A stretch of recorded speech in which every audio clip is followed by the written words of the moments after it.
Good morning, everybody. I hope you're having a fab day so far. And I would like to start by asking you a very easy question, and that is, what's your name? My full name is Alice Iona Tustian, and some people have two, maybe three or four names, or like the Queen of England, 5 names. This is her full name. Are you ready? It is Elizabeth Alexandra Mary Mountbatten Windsor. It's quite a mouthful, right? And I'm sure most of her friends probably call her Liz or maybe Elizabeth. And as we're discovering, God has so many names.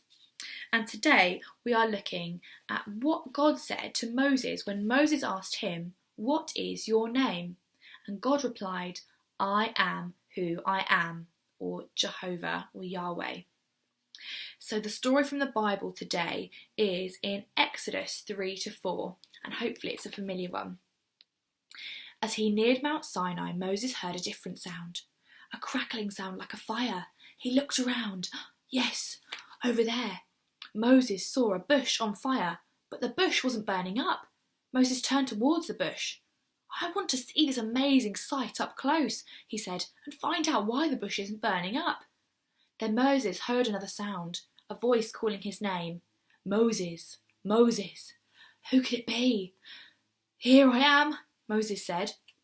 God answered Moses from the burning bush.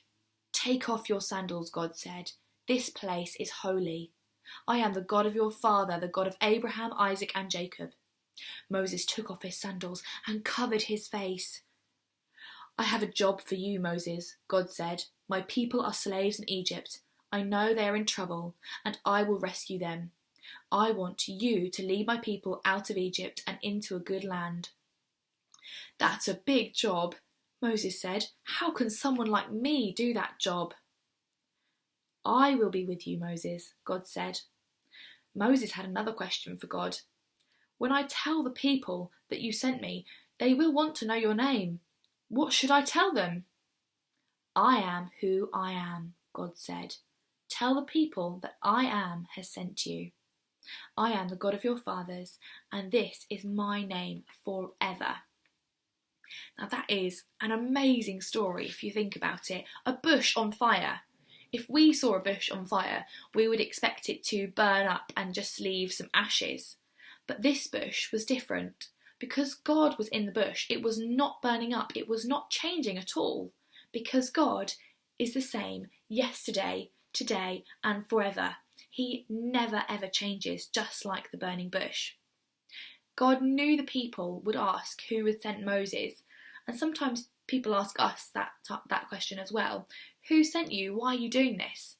And Moses could say, "I am has sent me," because God never ever changes. We can put our confidence in God and we can be bold because God has told us his name.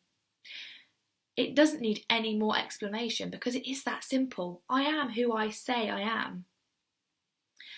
This name, I am, is really closely linked to Jehovah or Yahweh, and this is the background behind it, which is quite interesting. It was originally only 4 letters long, and the letters sound like this: Y-H-W-H.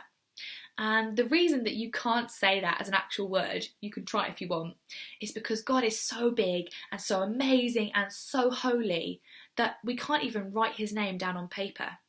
And that is why, just like the Queen's long name has been shortened into a name like Liz, God's full name that shows his amazing character has been shortened into this name that he gave Moses: I am, or Jehovah. God gave us this name so that we could talk to him and chat to him like he's our friend, because he wants us to use his name to talk to us. And whichever name we choose to call God by, of all of the names that we're learning at the moment, we can know that God never changes and he is who he says he is. When God sends you to do difficult things, you can have confidence and boldness because you know that I am sent you. And I want to read Hebrews 13 verse 8 to finish. And it says, God is the same yesterday, today, and forever. God bless you and have an amazing day. Bye.